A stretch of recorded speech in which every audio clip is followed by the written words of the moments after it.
Hello, everybody. Welcome back to another episode of the Jiu-Jitsu Times podcast. I am your host, Kevin Bradley. Unfortunately, my longtime co-host, Kevin Gallagher, was out sick today. We wish him a speedy recovery. In all likelihood, he'll be back to fighting alligators and causing all sorts of mayhem before you know it. But filling in his first outing as a temporary replacement co-host for the Jiu-Jitsu Times, when he's not busy being one of the youngest active professional MMA fighters in the world, signed to the UFC, just had coming off of a dynamite debut with the promotion, and all of 20 years old, Chase Hooper. Chase, thank you very much for giving us your time today, man. Yeah, thanks for having me. Glad to be on, and glad everything worked out. So I guess just as a way of starting things off, how you feeling these days? I know it's a bit of a rough time for MMA fighters, and with your career just really starting to kick off, how you feeling? Good. I'm hoping none of this virus stuff affects my next fight. I got the contract signed. I'm guessing it might be at the Apex, but it might be where it's scheduled to be at. We'll see. Everything's kind of up in the air right now, and I'm trying to get paid. I'm trying to fight, so we'll see. We'll see how it shakes out. Well, you gotta be optimistic, I would imagine. So now kicking it back a little bit, what makes such a young man decide to go into this type of profession? It's really tough. How long have you been an MMA fighter? So I started training. I started doing jiu-jitsu, a little bit of striking stuff when I was probably 8 years old or so. So I've been around the sport for a long time. I kind of grew up with it. Like a lot of the guys that were a professional when I was a kid, I kind of looked up to them. So I kind of, had that little bit of guidance towards this career, this lifestyle. But I've been fighting for, I think I had either just turned 16 or just turned 17 before my first amateur fight. So only about 3 or 4 years since my very first fight. Well, I know you made your professional debut in 2017. So if you can, take me back to that initial decision to go pro, So I was actually 6-0 as an amateur at the time.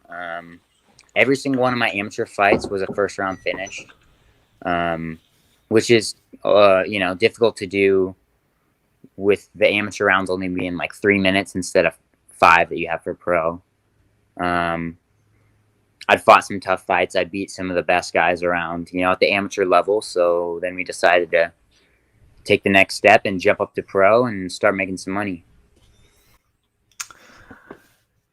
Well, it's definitely really impressive just in terms of not many fighters can come into the UFC off of one win and make the splash that you have, in terms of just people really excited to see what happens next. And also in terms of, you seem to have a grasp of social media that often eludes a lot of the other fighters. You take a lot of things in stride, and a lot of the jokes you have land a lot easier than some of the other ones.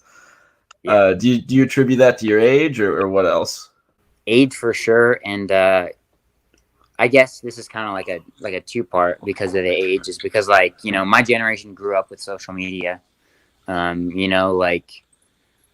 Instead of passing notes in class, we're sending each other memes and stuff. So it's it's a different generation, and I feel like I kind of know how to make memes a little bit from to go with a joke and not mess it up too much. Yeah, I would have to. I'd be remiss if I didn't bring up the fact that in terms of going with the joke, you have an unofficial dad and brother that have both fought in the UFC. Tell us about how you got tied so deeply to Ben Askren and Sean O'Malley besides your hair. So actually it kind of goes all the way back to Contender series. When I was at weigh-ins, some of the Nevada State Athletic Commission people mistook me for Sean. They asked if I was on the season before, which was when he fought. I was like, oh no, that wasn't me. That was another dude. But so I kind of could assume that was gonna keep it rolling, and it did after my fight. I was doing my media stuff, and some of the media people asked, like, "Oh, did you see Ben Askren's tweet?" And I was like, "Oh, I had no idea." And then I checked, and he was kind of, started off the whole being my dad joke. I mean, or at least he officially recognized it. I'm sure people have been making that for a while. But yeah, and then we kind of went from there. I'm trying to do like the whole Marvel plan, get some spin-offs, have the whole franchise going, and kind of go till the wheels fall off. I mean, it's everyone seems to. It's one of those memes that it's rare that an MMA meme has no bad guy. It's often that MMA memes have to be made at the expense of someone else. Just like Kamaru Usman, Marty, with Ben and Kobe. I'm not even going to get into that, but everyone. This is just such a fun thing that everyone can really get behind. That it seems like it's really taken off. Have you ever talked to Ben? Like, have you ever met him or? So we were. I was actually. They brought me in when I did the Masvidal stuff for 246. I think, yeah, 246. I was like DMing back and forth with Ben. We were gonna meet up because he was cornering Macy, and obviously she got hurt, so he kind of got all tied up in that. But the plan was to go out and get some ice cream after the fights. It didn't work out, but we're DMing back and forth. I might try to go hang out with him or something once all this coronavirus stuff blows over, and we'll film some content. Well, just to kick it back to the Corona stuff, I know a lot of people are wondering how this. I know the macro people are wondering how this is affecting UFC and different promotions. I know, like writing for the Jiu-Jitsu Times, it breaks my heart to see all these gyms having to close up. Has it affected your training in any way, or? Honestly, not really. We live in a small town. The gym's always open. My coach and he kind of talks to everybody about it. He's like, hey, I'm going to keep the gym open until the government tells me I can't, because I'm already signed for my next fight. As far as I know, I'm fighting on like a specific date. So I'm already kind of already in training camp. I'm not going to take a couple weeks off and kind of just hope for the best. I mean, it's very scary, but it's good to see that your gym is sticking by you and sort of maintaining an air of normalcy, just because something like this could definitely throw off anybody, let alone someone that's still trying to get started. How did the process of getting on the Contender series initially go for you? Like, let's talk about that a little bit. So, this kind of, I think it was like my third professional fight. So I had my first pro fight, I think, was in like October. Then I fought again in December, and then my third fight was in February. So then it was my fourth professional fight. It was right after my third one, like literally a week later. I had a first round win, and then I had just got done training that Saturday morning. My coach called me up. He was like, hey, there's this tough local dude. I think he was like 14-3 or something at the time. His guy fell off. You want to fight tonight? And, I was like, yeah. So I was 3-0. I fought a guy who was like 14-3 at the time. And I went all 5 rounds with him on just like 2 hours notice. And then it was after that fight. So I beat him. I got my first professional title. Damn. Yeah, after that fight, Sean Shelby sent me an email. He was like, hey, you have any interest in being on Contender? And I told him, 100% I do. And then, he gave me the fight. How much time did you have to get ready for Contender series? So I actually had another fight scheduled in I think April. So I had to fight that one first, which was that was a lot of pressure because, if I didn't win, I wouldn't even get on Contender. think that was a first round win, maybe second. And then I fought on Contender in July, so it was probably like 4 or 5 months of knowing before I ended up fighting on Contender. I mean, you did amazing. So obviously, you had enough time to prepare. Do Yeah, you? I'm always game to fight. That was actually my first time cutting all the way down to 145. Believe it or not, What do you walk at around at?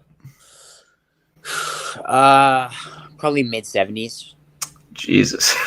Yeah, I'm already starting to diet down for the next one right now. So I felt fat today for stepping on the scale at 165. Now I'm like, dang.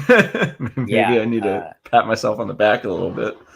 no, the thing is, I don't even like my body. I think I'm just going through like a growth spurt. So it's that's the real issue.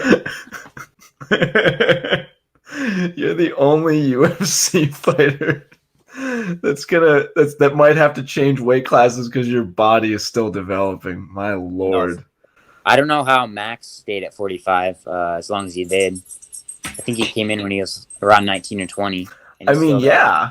People forget that the ages that people started fighting are people have been in this for a while. There's videos of like a super duper young Nate Diaz beating people up just in his gym.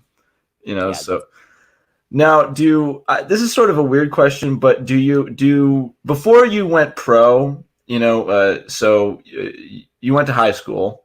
Yeah. Did a lot of people and your friends and classmates understand what you were doing? Uh, kind of, but not really. Like I didn't really talk to anybody. I was definitely the nerdy kid that kind of, I just did my homework and like didn't really talk to anybody. Just went home, got ready to go to the gym and just trained. I was pretty. I kept my head low and I kind of stayed pretty low profile. Low.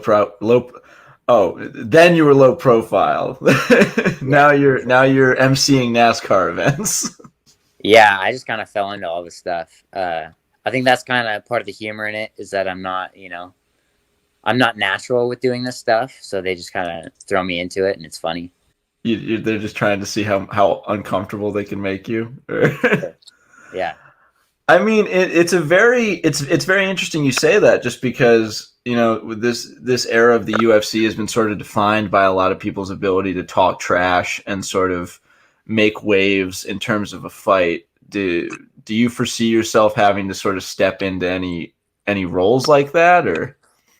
I think I've already kind of found my role, because similar to Sean O'Malley, like I don't look like your typical MMA fighter. Like I don't have tattoos. I'm not like a jacked looking wrestler with like facial hair and stuff. I mean, you got a little. You got. I see. I Yeah. see you, man.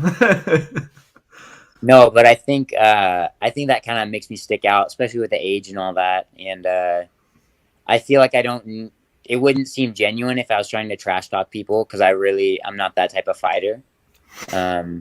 I just go in there like a job and kind of, get the work done. So I just kind of stick with what feels natural, and people seem to like it so far. Well, speaking to what sticks natural, you've got a really high submission rate for the amount of professional fights you've had, and you've talked a lot about how much you value your jiu-jitsu training. Did you start with jiu-jitsu specifically, or did you start with just catch-all like MMA, doing all of it right out of the gate? No, I started off with gi jiu-jitsu, like 3 or 4 days a week. As a little kid. Then I pretty quick bumped it up to like 6 days a week. And yeah, I've been training gi jiu-jitsu since I was 8 years old, and it's got me all the way here. So, Oh, what belt are you right now?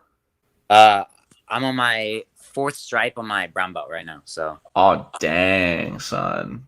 right on Oh the cusp. man. Yeah. Do you ever think about all the kids you went to school with that thought they were tough, and this quiet, skinny kid with a mop top could have just ended their life, ended their whole existence? Yeah, it's crazy to me to think that people have like so much confidence in their ability to fight, but like if you see videos of street fights, like they don't know what's going on at all. And that's kind of crazy to me. Like I had no confidence, but I probably knew more than everybody else, which is kind of weird. I definitely get that feeling just because there was this moment when I was about like 14. I was 14 or 15, and I was like a really skinny cross country runner in high school, and no jujitsu, no martial art. I was like a yellow belt in karate, I think, from like when I was a kid, which is you forget what that is. Yeah. And this football player for some reason wanted to throw me in his trunk. I think it was because someone dared him to do it, and he threw me on the ground, and he ended up dragging me towards his trunk, and I'm like trying to get away from him. And my cross country coach, who was a brown belt at the time, saw it and bolted over and jumped onto back mount standing and sunk into rear naked choke, and the kid like immediately went out. And that was like, when you see it live like that, you start to realize just how much power it gives you. Was there ever a moment when you were a kid, just because I know how tough that type of training is, where it's like, what kept you in it for the long hauls? I think it's just, like I'm a really competitive person. And I find something and I just kind of absorb myself into it. And I just kind of try to do it, like to go as far as I can with it. And that was just kind of jiu-jitsu for me. I kind of found it. I like the ability to be able to defend myself. I like the intricacies of it. Like it's not easy to do. It's hard. I like that. And I liked, being able to compete and being able to win. So that's probably what kept me in it. I mean, my coach, there was this moment where I was very clearly going to quit. Like that was going to be my last class. It was like my third class as a white belt. And he took me aside and said, one day you're going to do this to other people. And that triggered the really malicious part of my brain. Yeah. And that's why I'm still doing it. So I guess you're a better person than I am. You're just competitive. No, whatever. I mean, at the end of the day, we're all training to like kill somebody or like dismember them, I mean, when you phrase it like that. Well, but back towards your style in the cage, how do you feel with striking coming from such a strong grappling background? I definitely didn't really start off super confident in striking. I did a little bit when I was younger and kind of, worked my way into it. But for most of my amateur fights, my striking was pretty minimal.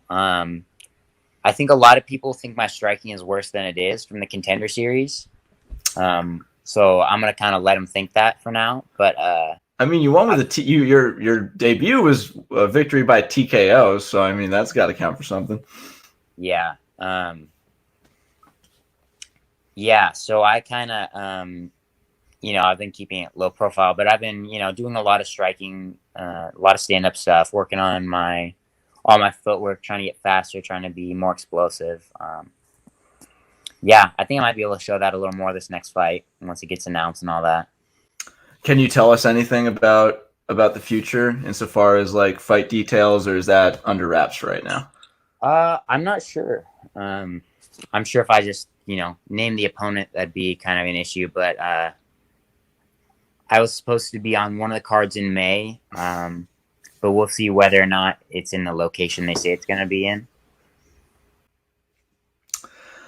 Yeah, it's really tough. Although, like from what I didn't get a chance to see it, but today's UFC event, it seems like a lot of people love the fact there's not a lot of booing and yelling during the fight, and you get to hear the corner advice, almost like it's an episode of The Ultimate Fighter or something.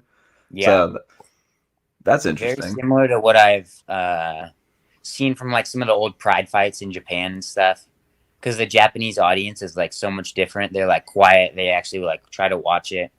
Oh yeah, you can hear. I saw some.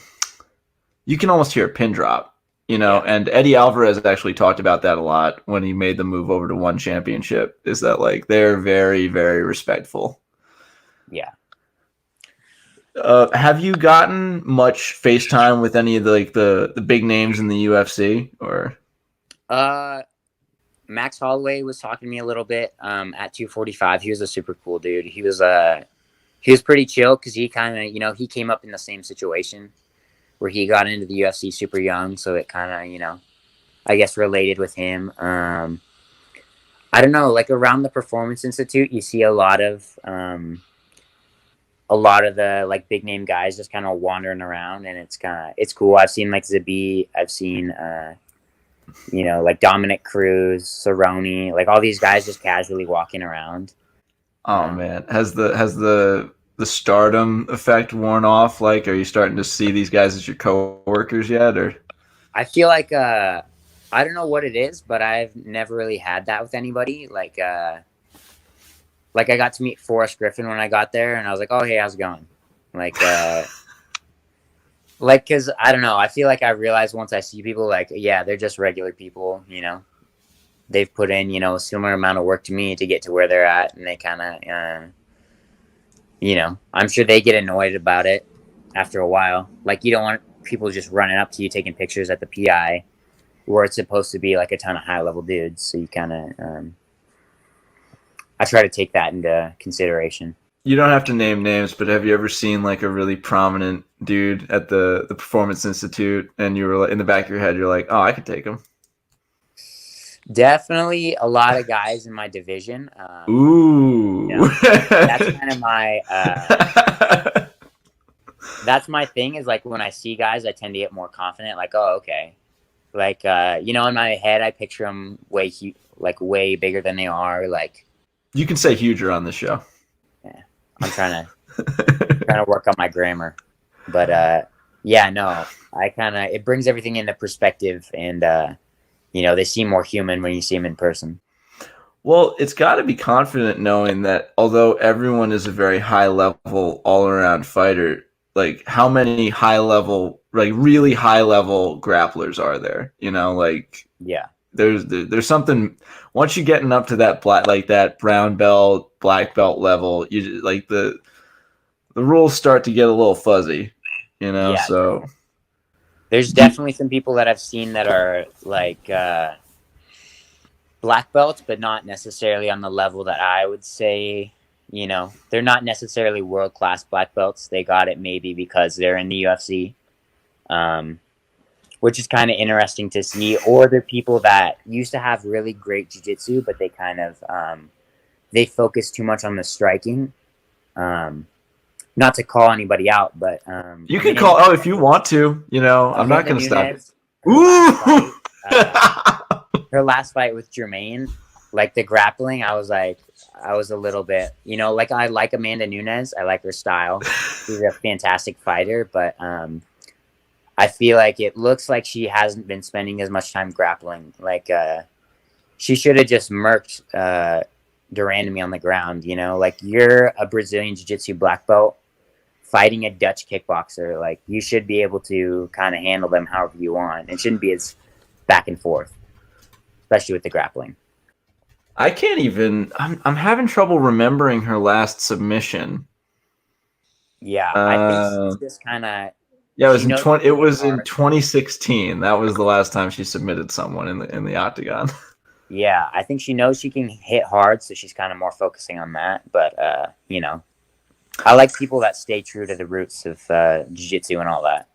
Well, not to make a direct comparison, just because I don't know if it's a direct comparison, but you saw something similar with Ronda Rousey. She comes in Olympic level judoka, like amazing throwing ability, great clinch work. She's making it look flawless. These highly technical throws right into arm bars, right into mount, just like really flawless technique. And she started to sort of go away from that into boxing.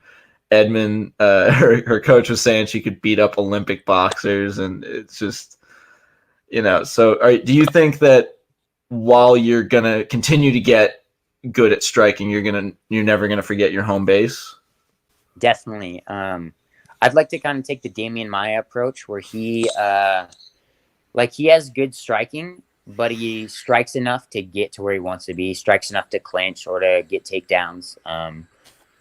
Just and he wrestled enough to get it to where he wants to be, to like be able to do his jiu-jitsu. I think that's what I've realized with my time with all the developmental deal stuff is like, that's my base. That's how I want to finish fights. That's, where I am better than most of the people I fought so far. So I kind of want to stick to that.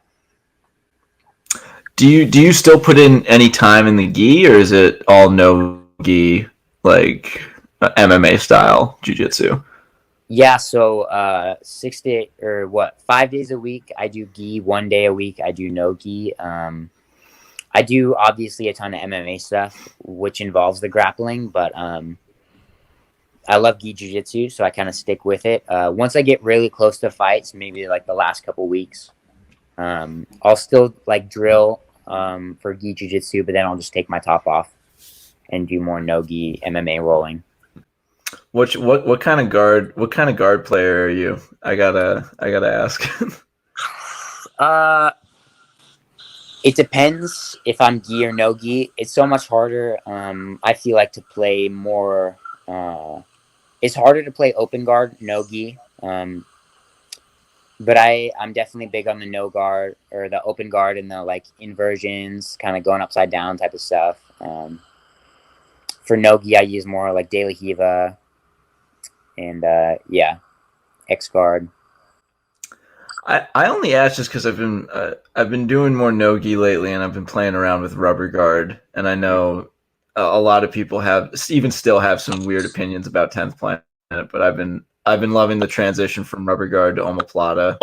That seems like, and I know that we're not going to be seeing many omoplatas anymore in the cage, but a guy can dream. Yeah, I think it's just so difficult with like that's harder to finish than most submissions, I'd say in general. But once the guys start sweating a little bit, once it gets Yeah. gets that going, it's super difficult for the guy not to slip out. Yeah, I like doing a lot of the kind of off the wall stuff. Just because I have more of that new jiu-jitsu style. I'm not super traditional, but I definitely have that base. Are we going to see you pull guard? For sure. I think I did Oh, in my no. last fight.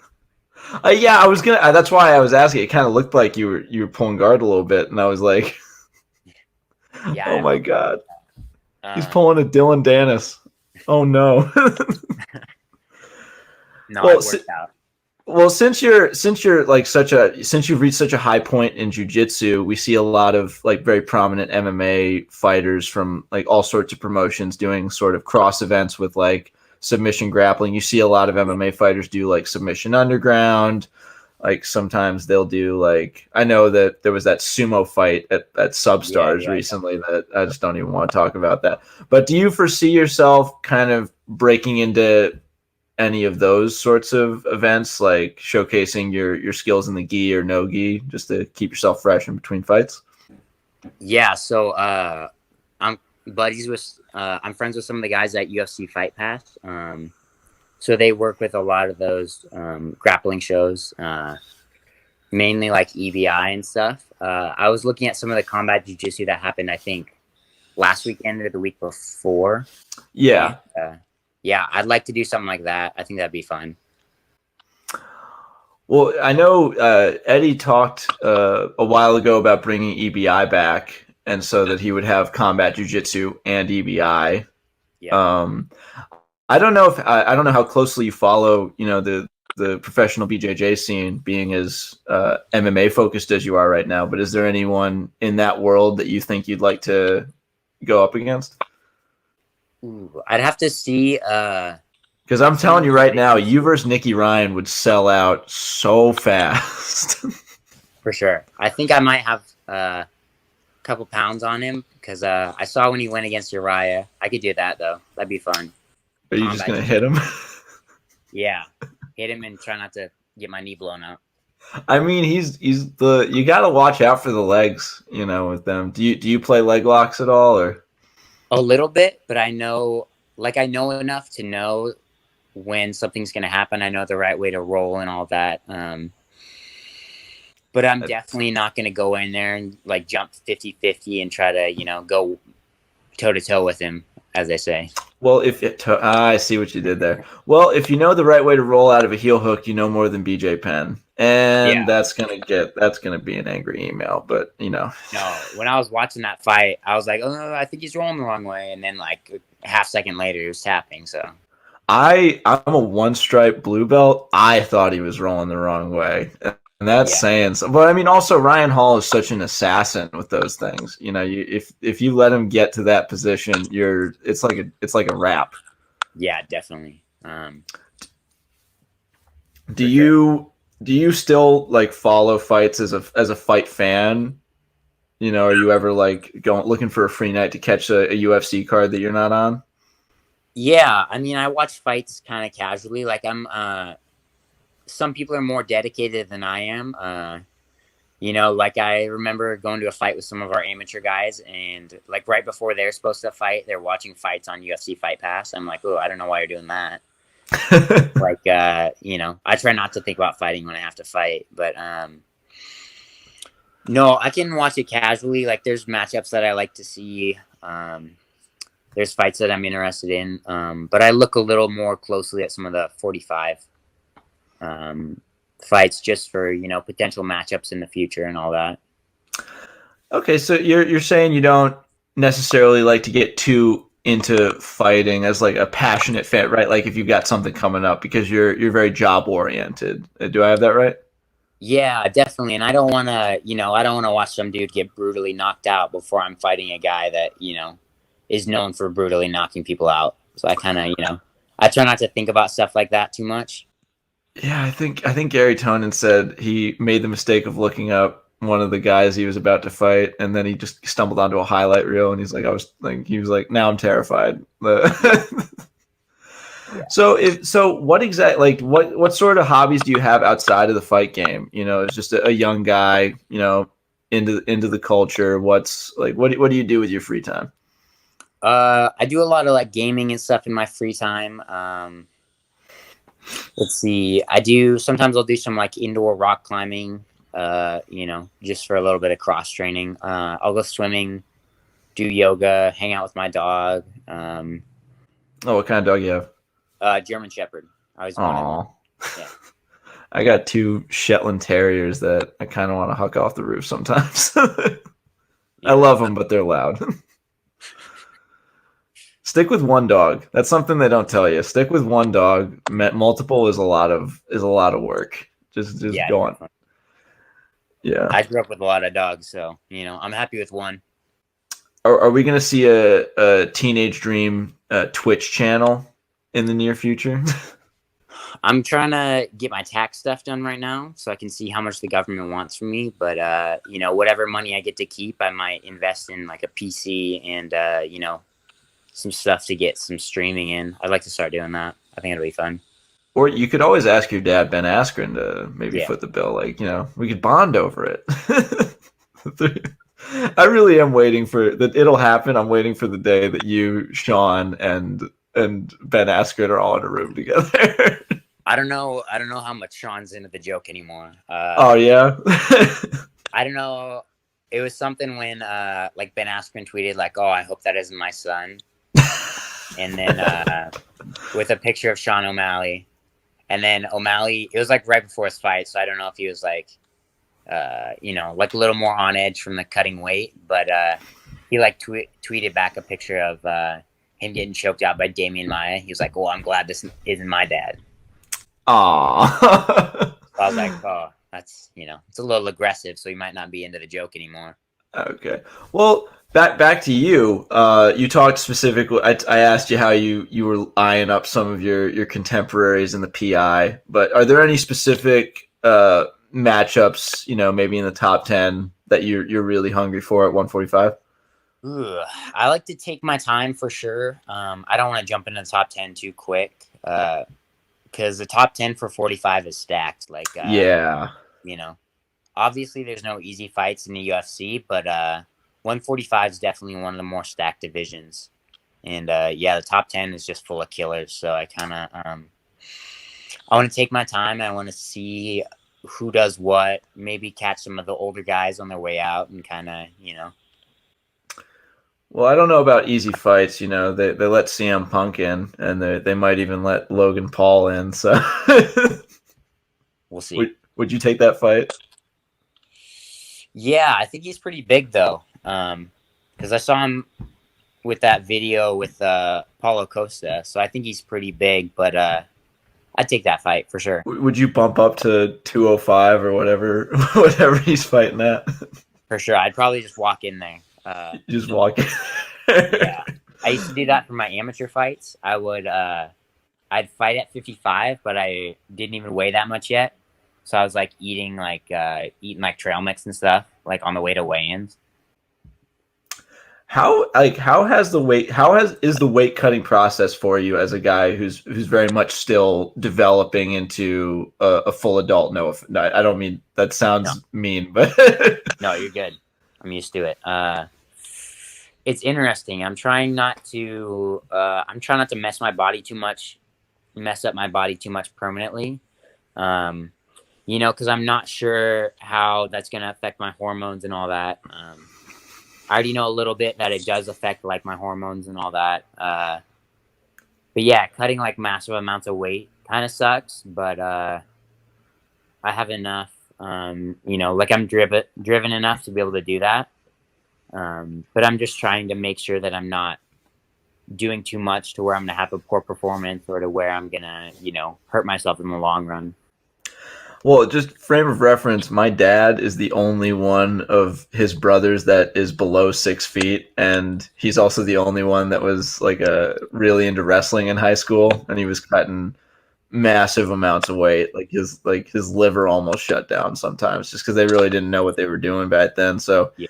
Being vigilant of it is very, very important. I definitely applaud you for that. Just because you also see those videos of like those old videos of Cyborg cutting weight, and how hard it can be on you. So all right, well we're nearing the end here. Just I was wondering, do you have anything else like you want to plug, like any upcoming things or appearances that you have going on, or? No, I don't really have anything planned. I guess if you're in Phoenix, Arizona, I'm going down there for my sister's wedding. So there's that, Congratulations. How big is your family? Just me and my sister, so. Oh, younger or older? Older by what, like 2 years, so. Oh, okay. So you're the crappy little brother. For sure. Yeah. Okay. No, I get it. I get it. Well, any call outs, any hot call outs? You want to try and call out Sage Northcutt or something? See if he'll come over from one. I always wanted to fight Sage Northcutt when I was like a little scrappy 15-year-old kid. Yeah. He looks like the bully in all those like those teen movies. So. Oh, I'll do you one better. He looks like the bad guy in every. He looks like one of the bad guys in every Mighty Ducks movie. Fair. Like one of the like. Or all the Jehovah's Witnesses that come to my house. I mean, he's definitely a positive guy. Maybe he's a DL Scientologist, and his Thetan levels are through the roof. All right. Well, Chase Hooper, thank you so much for filling in for Kev. Kev, we hope you get better soon. Hope to have you back on in the future, man. And good luck to you for the beginnings of your career. Can't wait to hit you up when you're fighting for the belt, and I'll be like, hey, man, tickets, they're a bit expensive. And I talked to you that one time. No, thanks for having me. I really appreciate it. All right. Well, you can follow Chase at his social media, which will be linked below. I have been Kevin Bradley. This has been Chase Hooper, and we'll see you next time.